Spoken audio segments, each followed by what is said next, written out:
Hi, my name's Adam. Welcome to the channel. Thank you for joining us today. Today we're going to talk about drawing down accounts in retirement. Like, what is the hierarchy of accounts? Is there a proper order? And the answer is yes, there is. So we're going to break that down in this video. I'm going to give you a general idea on where to start, what accounts to touch first, what accounts not to touch first, and how to create a bit of flexibility. Like if you're not sure what you should do first, how to kind of create flex, level out your tax bill. I'm going to break all that down in the order to do it in this video. If you're getting close to retirement, or maybe you're already in retirement and drawing down your accounts and where to draw money from, it's just, you have a general idea on videos like this, but you need more specific numbers. We do offer fee-for-service financial planning. You can learn more about that at parallelwealth.com/planning. So when we look at withdrawal strategy in retirement, obviously what we're trying to do is give you the most amount of money after tax and create tax efficiency within the plan. And we know that the most tax efficient plan will have the most leveling of average tax rate. And I've talked about this before on the channel, but leading up to retirement, you want to look at your marginal tax rate, which is what is the amount of tax I'm going to pay on the next dollar that I earn.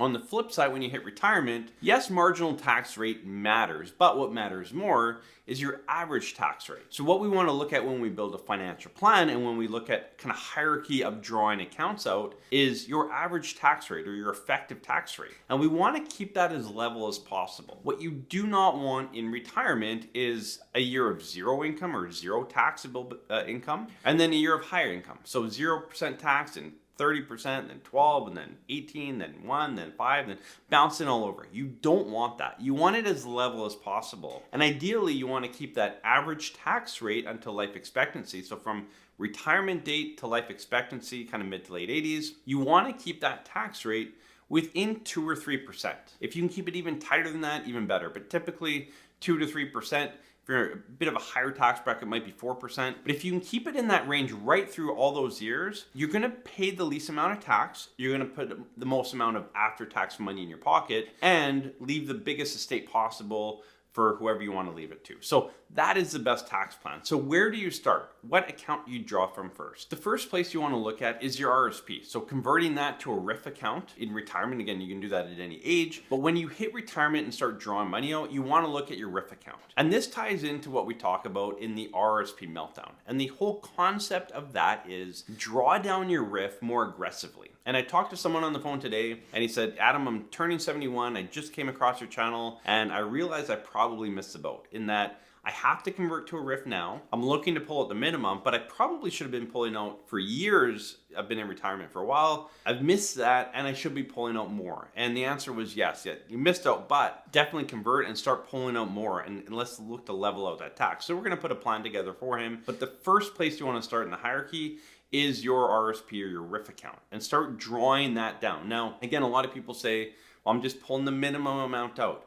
You want to be pulling more than the minimum amount out of your RRIF account. Delay that CPP as long as you can, potentially the OAS as well. A lot of times we'll still start OAS at 65, but delay that CPP as close to 70 as you can is going to give you the most bang for your buck and the most money after tax. Now, if you're between 65 and 70 and you're grinding down that RRIF account, you're delaying that CPP, whether you start OAS or not, might come down to, if you're still working, what's your overall taxable income? If you started OAS today, would you have OAS clawback? And if you would, then delay that OAS. If you wouldn't have clawback, then consider starting it now.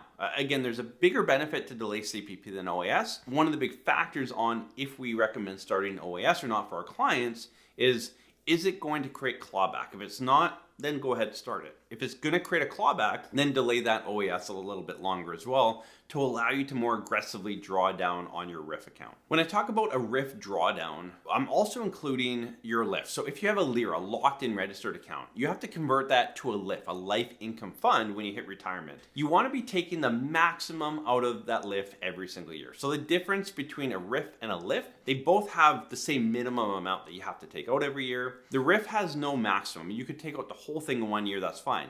The LIF account, the life income fund that is converted from your LIRA, that account's gonna have that minimum, but it also has a maximum. So you have that constraint. And typically, the earliest age you can get rid of a LIF account is age 90. So what you wanna do is make sure you take the maximum out of your LIF, top it up with your RRIF to level out, again, leveling out that tax bill. So maximum from the RRIF if you have one, then complement it with the RRIF account to create your taxable income. The second layer to the hierarchy is going to be your non-registered investments. So you have your taxable income coming out from your RRIF, your LIF, maybe pension, that kind of thing, that's coming in. Then you want to top it up with non-registered. Now, again, everyone's situation is going to be a little bit different here depending on how much gain or loss you have in your non-registered. So if you have a non-registered account, work with your investment advisor on this or your financial planner to figure out how much, what you should be selling, where you pull it from. Again, everyone, you might be owning individual stocks, you might have GICs, ETFs, mutual funds, whatever it is. Everyone's situation is going to be a little bit differently there. So you need to be aware of what are the tax consequences. If I pull $30,000 from a non-registered account,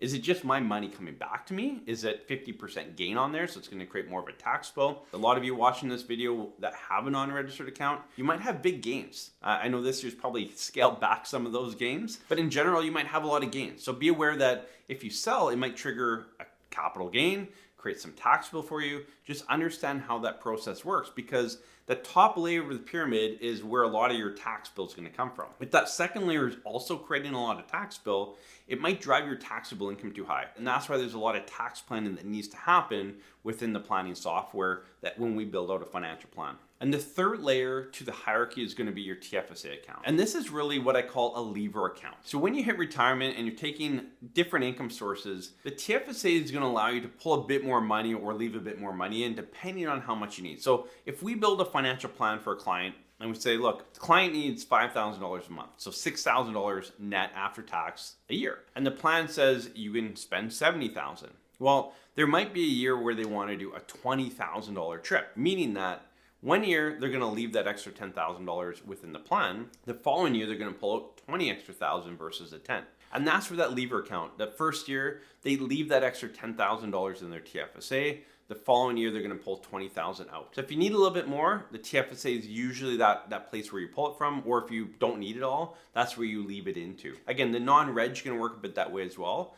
But as you enter retirement, make sure that you have a lever account. I like the TFSA a little bit better for a lever account because it doesn't trigger that tax bill. So if you need $30,000 for a trip or an emergency or a new roof or whatever it is, if you need to pull that money, TFSA is a great place to have it from, because it's not going to drive up your tax bill. It's going to keep that level tax bill throughout. If you're getting close to retirement, you want to make sure you have all the three layers. Now, you may not have that middle layer of non-registered, and that's okay. But make sure you have that base layer. That TFSA account is going to give you the most flexibility of income and taxes as you enter into retirement. So if you want that ladder strategy, that go-go phase of retirement early on, you typically will need a TFSA account to buffer that and give you that extra income early and not create more of a tax bill. So make sure if you're leading up to retirement and you're planning towards retirement, to start building up your TFSA account, because that's going to give you a lot of flexibility and allow you to enjoy those go-go years and actually have more after-tax income in your pocket as you enter into the early phase of retirement. So just to round this out, as you get later on in retirement, you hit 70, you start collecting OAS and CPP and all that, then that's typically when you scale back a little bit on your RRIF or LIF or registered accounts,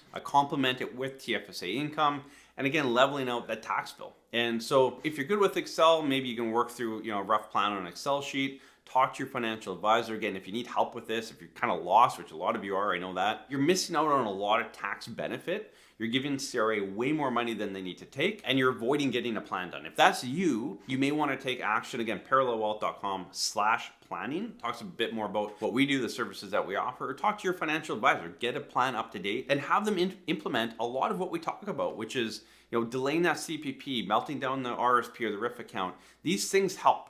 And a lot of time advisors don't want to do that because they get paid from your investments. And so melting down and drawing out your investments early and delaying that CPP is not financially beneficial for them. So a lot of them don't want to create a plan that way.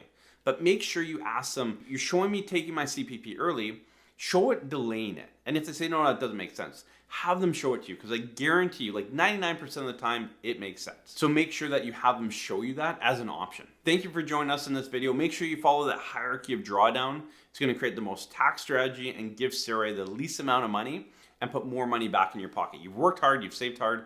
Make sure that you put the most back in your pocket and not someone else's. So thank you for joining us in this video. We'll see you in the next one.